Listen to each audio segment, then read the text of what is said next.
Hello, dear viewers. Today, we are going to discuss one of my favorite characters of all time. A young orphan with a love of hubcaps and loads of internal rage. He has danced with the devil in the pale moonlight and, in a sense, lived to tell the tale. This video is about Jason Todd, the tragic tale of Batman's sidekick. I'm Andrew Lapomardo, your narrator, and this is Marvelous Videos. DC has always had a panache for some of the darker things in life. However, it can be argued that they give DC Universe's shows, movies, and comics a depth that many people think can't be given to superhero stories. One such story takes place in Gotham. Jason Todd stumbled into a life that he never knew he could have. He left his tragic beginnings and managed to succeed Dick Grayson as Batman. Being Batman's sidekick is never an easy task, and there is always some new threat forming or an old threat reviving in Gotham. He was an extremely capable hero, and in more ways than just one. The perfect Robin to Bruce Wayne's Batman. Their pairing gave rise to a brilliant crime-fighting duo that Gotham desperately needed. However, things went horribly wrong for Jason Todd, and he turned from Robin into Red Hood. Want to know this story of the good guy gone bad? Keep watching. Before we go into our explanation, we have a very small request. If you like our content, please support us by subscribing to our channel. This is a small click for you, but for us, it means a lot. Thank you. Let's begin. Crippled? I thought I'd be the last person you'd ever let him hurt. Batman, Under the Red Hood, exploring the dark side of Jason Todd. This highly acclaimed animated movie was released in the year 2010. Critics loved the plot, animation, and emphasis on storytelling in the film, which earned mostly excellent reviews. It is widely regarded as one of the best movies of the entire DC Universe animated original V series. The picture was also a commercial success, with home video sales exceeding $12 million. The movie blatantly showed the dark side of being a hero, the underbellies of Gotham, and, best of all, the transformation from Jason Todd to the violent Red Hood. I'm not asking you to kick in with me. I'm telling you. The film begins and, right at its opening, we see Ra's al Ghul realize his error in employing the Joker to use him as a diversion while destroying Europeans' financial areas. The scene quickly shifts and we are shown an abandoned warehouse in Sarajevo, Bosnia, and Herzegovina, where the Joker savagely assaults Jason Todd, the second Robin, with a crowbar, beating him to a pulp. Before Batman arrives, Jason is locked down in the warehouse with an explosive, which detonates, killing him. We watch as Batman calls this his greatest failure, the death of the second Robin. Jason. The movie then swiftly cuts to 5 years later, where, in Gotham City, a mysterious vigilante known as Red Hood gathers the city's most powerful drug dealers for a conference. He informs them of a takeover of their drug business, taking only 40% of the proceeds and promising them safety from both the villainous Black Mask and Batman if they are caught supplying drugs to youngsters. No dealing to children, got it? If you do, you're dead. The complicated story thus begins with the arrival of Red Hood. The story largely centers around Batman attempting to ascertain the identity of a new villain known as the Red Hood, who has either bribed or murdered the majority of Gotham City's seedy underworld in the short time that he has been there. The established kingpin, known as the Black Mask, a Scarface-like criminal with a black skull face, recruits everyone he can to take down his new rival, but the Red Hood foresees all his moves. Gotham is once again embroiled in a battle between powerful entities, but this one-masked character seems to be ahead of everyone else, even Batman. We watch as Batman foils a plot to steal a shipment from Black Mask. The shipment contained an android called Amazo, and with the help of Jason's forerunner, Nightwing, Batman destroys Amazo. I don't think putty in his eyes is gonna hurt him. They subsequently realize that the thieves are working for Red Hood, who kills them to get rid of any evidence and loose ends that might lead back to him. He then pursues Red Hood to Ace Chemicals, where an explosion destroys the factory. Although Batman and his original Robin, Dick Grayson, now known as Nightwing, track down the Red Hood, the villain effortlessly escapes. At Arkham Asylum, Batman and Nightwing question the Joker about Red Hood, but he denies any connection to the new villain. As this is happening, we learn that Black Mask has put a hit out on Red Hood to take revenge for the destruction of Amazo. Beaten, broken, his head mounted on my wall, kinda dead! Batman and Nightwing then stop Red Hood from once again stealing Black Mask's next batch of weapons. They pursue Red Hood to a train station, where he manages to flee after setting off a bomb that injures Nightwing. It is after this encounter with him that Batman and Nightwing become aware that Red Hood has been trained and is familiar with Batman's techniques and equipment. About it. You know many knives that can cut my lines? Not many.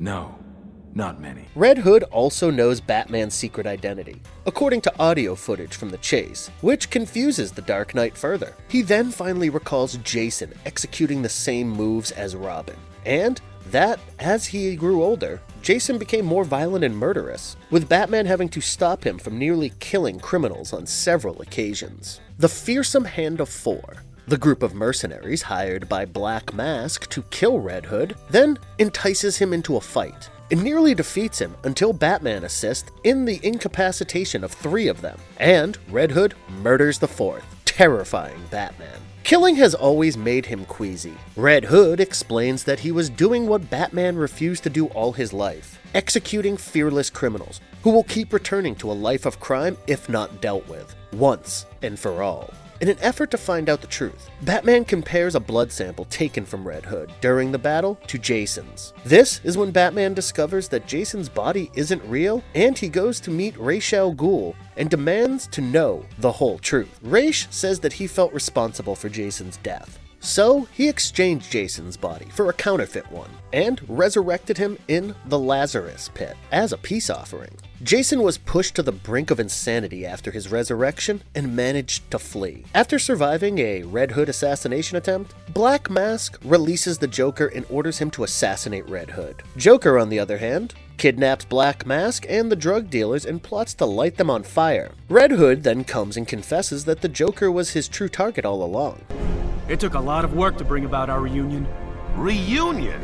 Have we met before? The hostages are saved, and the Joker is captured by Red Hood, in retaliation for his own murder. Red Hood severely beats the Joker and finally confronts Batman. During the fight, Red Hood takes off his helmet, revealing his identity as Jason. Their struggle concludes with Jason holding Batman at gunpoint in the rundown facility where Jason is keeping the Joker. The scene is hands down one of the darkest scenes in DC's animated movie series. Jason conveys that he was unhappy that the Joker was still alive after killing him, even though he had forgiven Batman for not rescuing him 5 years ago. Batman says that he has often considered punishing and killing the Joker, but that he will not do so, because he fears that if he kills even once, he will not be able to stop. Jason then hands Batman a gun, and tells him that unless Batman shoots the Joker, he will be executed instead. And if you want to stop it, you're gonna have to shoot me! Right in my face!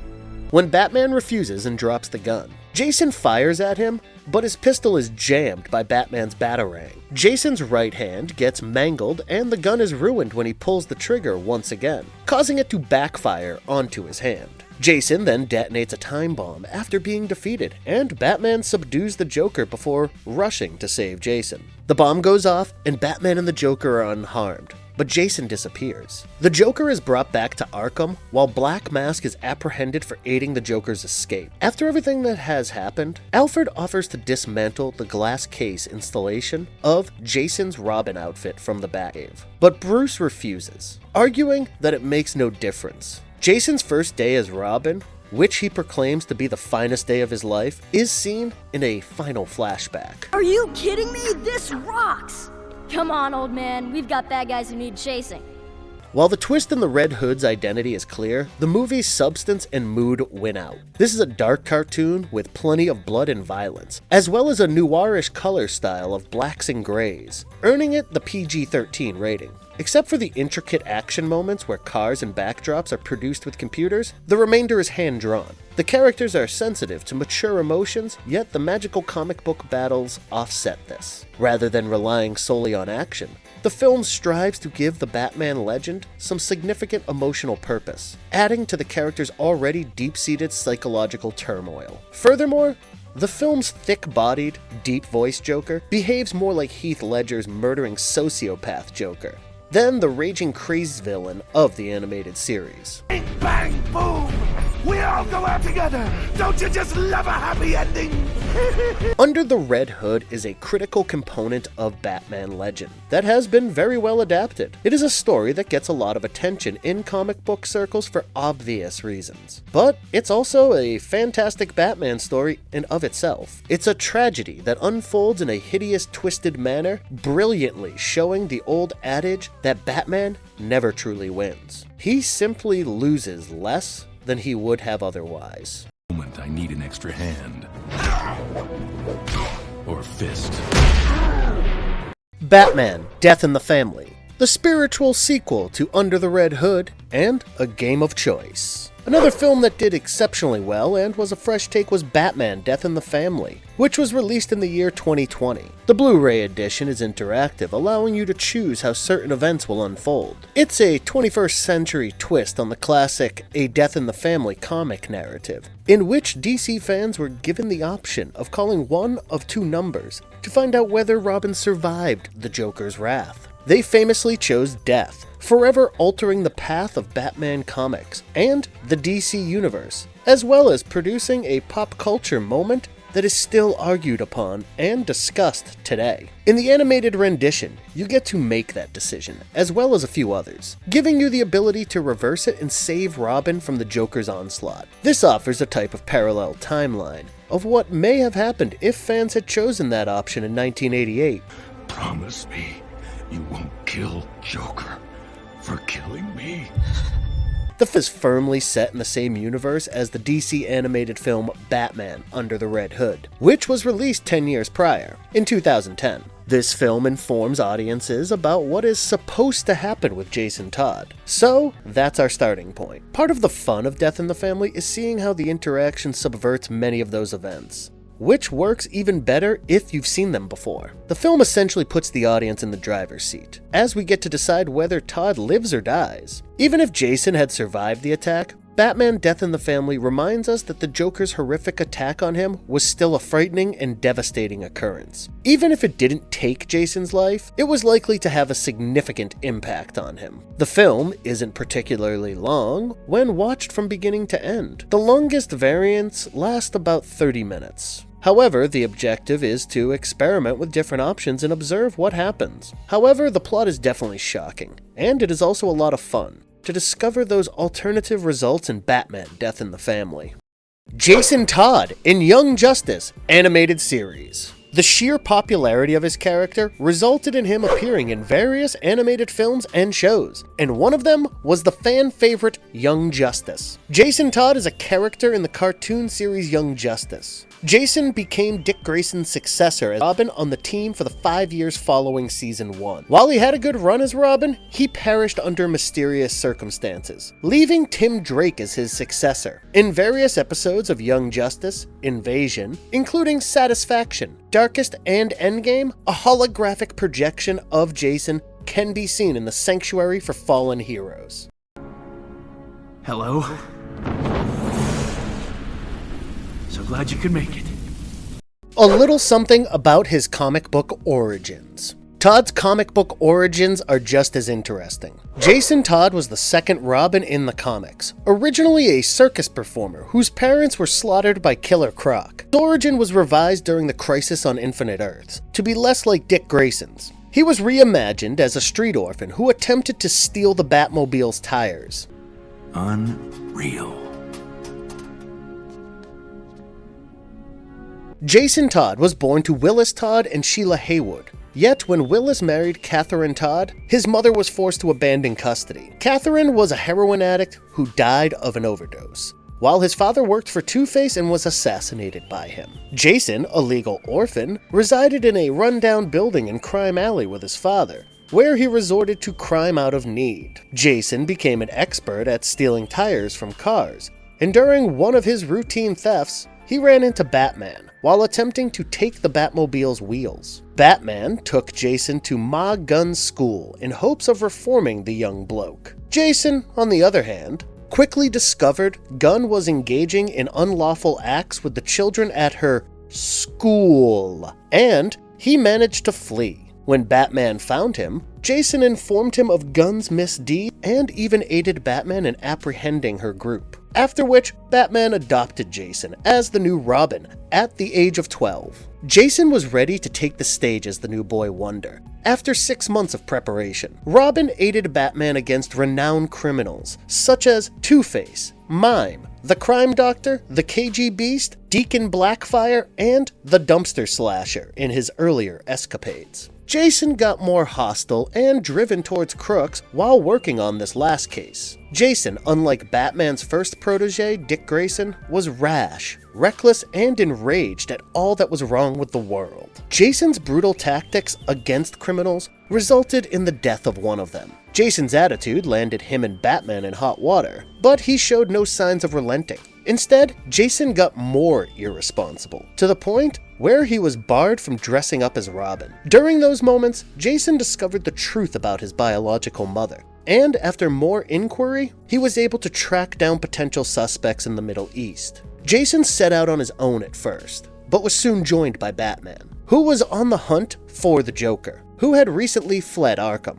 Jason and Bruce were able to thwart Joker's plans to deal with terrorists, but they were unable to apprehend the psychopath. It is in the highly publicized A Death in the Family incident, Jason was murdered by the Joker. The story unfolded in a brutal and tragic manner. With the danger averted, Jason and Bruce began their search for Jason's biological mother, which they eventually found in Ethiopia. Sheila Haywood was helping the refugees with relief efforts, and when she was finally reconnected with Jason, she told him the truth about her murky past. Sheila, however, had a criminal past, which Joker exploited by blackmailing her and exploiting her for his personal gain. Sheila tried her best to keep this from Jason, but he eventually noticed Joker in the area and tracked him down to a warehouse with his mother. Jason notified Batman after learning of Joker's plot, and Batman went out to stop a truck loaded with Joker venom. Meanwhile, Robin rushed to help his mother from the Joker, but he was tricked into falling into a trap by his own mother, who was also a criminal and thus couldn't risk being discovered. The Joker used a crowbar to pummel Robin to a bloody pulp in the warehouse.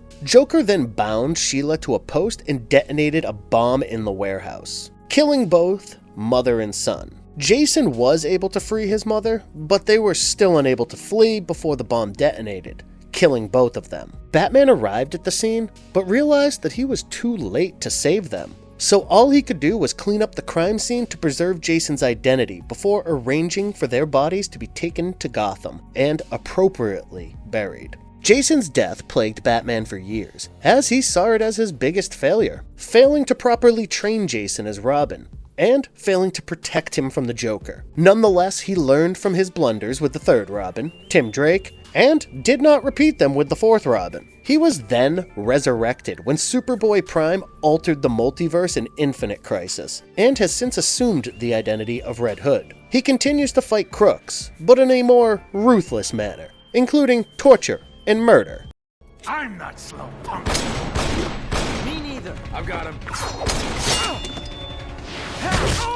What makes him the perfect Robin? Todd was a dedicated young man, and once he was recruited by Batman to be the second Robin, he put his heart and soul into training. Jason has reached the pinnacle of human potential and perfection thanks to years of rigorous and lengthy training, unique dietary regimens, and meditation techniques from Batman, as well as the training after his resurrection. He has demonstrated, like Batman, that he is significantly superior to Olympic-level athletes by matching his former mentor in combat. His strength, speed, reflexes, agility, stamina, durability, endurance, healing, and senses are all near superhuman levels. He, like Batman and Nightwing, represents the height of human physical potential. He can tear through a submarine hull with a single blow, seamlessly lift a grown man over his head with only one hand and chuck him numerous meters through an aeroplane window, kick an aeroplane door off the hinges while it's still flying,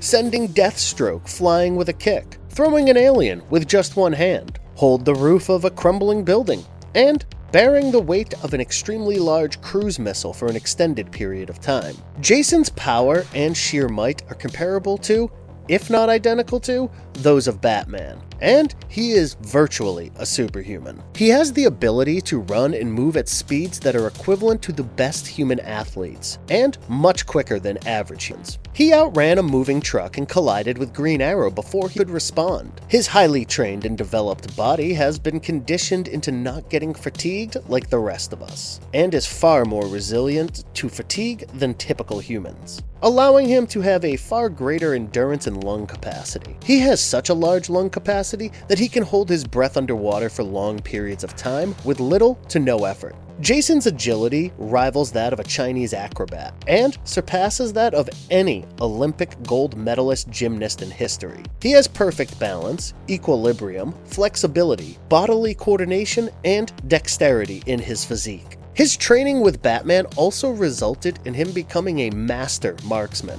His accuracy and precision were honed to the point that he has superseded Batman's marksmanship. He is also incredibly skilled with other weapons as well, and is a swordsman in his own right. Jason Todd is also a very proficient combatant as a result of his extensive and rigorous training by Batman, who has mastered every kind of hand-to-hand combat fighting and martial arts known to humankind. Although he was always more of a brawler during his time as Robin, he traversed the world after his resurrection to complete his training, mastering every style of martial arts that he could, just like Batman. His martial arts skills were further strengthened when he was also trained by Lady Shiva, the Bronze Tiger, and the All-Caste, and he was regarded as their most accomplished pupil. He has demonstrated mastery of more than a half a dozen combat styles, including karate, aikido, Krav Maga, capoeira, ninjutsu, savate, kickboxing, and taekwondo.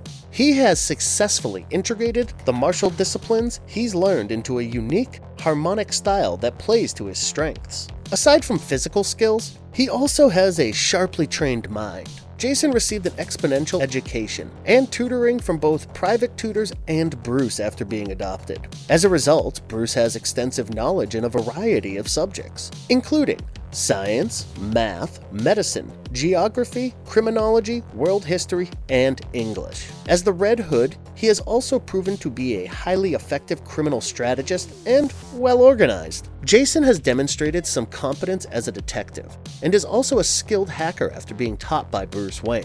Jason is also skilled at questioning techniques, ranging from law enforcement procedures to blatant torture. He no longer ages and regenerates from injuries at a rapid rate, ever since his perfect resurrection via the Lazarus Pit, allowing him to perfectly dodge death on multiple occasions. Thus, his strength, speed, stamina, agility, reflexes, endurance, metabolism, and immune system have all been improved ever since he took on the mantle of the Red Hood. This character has an incredible trajectory, from Batman's aide and sidekick to violent vigilante Red Hood. The sheer brutality that Red Hood exhibits when dealing with criminals makes him an R-rated character. The character has been toned down as time goes by, however, it was definitely interesting to see the dark side of Jason Todd come out. As we all know, DC does a fantastic job with the darker characters, and it's safe to say that they smashed this one absolutely out of the park. What do you think about Jason Todd and his journey from Robin to Red Hood? Let us know in the comments section below.